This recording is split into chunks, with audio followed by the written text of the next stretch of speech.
Did you know that Gene Simmons basically checked out during one of Kiss's most crucial albums, and Paul Stanley had to single-handedly steer the band back from disaster? It's 1984, and Kiss were recording Animalize, fighting desperately to stay relevant in a rapidly evolving rock scene. Guitarist Mark St. John had just joined amid turmoil, but the real shock was Gene Simmons, forever the demon, notorious for leading the charge, was now practically absent. Distracted by Hollywood and convinced acting was his future, Gene was spending more and more time on film sets, hanging out with celebrities, and focusing far less on Kiss.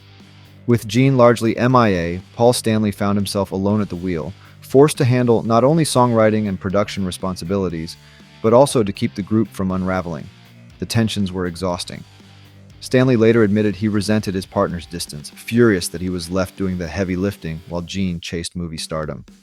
Animalize became Paul's personal battleground as he scrambled to forge a cohesive album. Yet against all odds, Paul's determination paid off.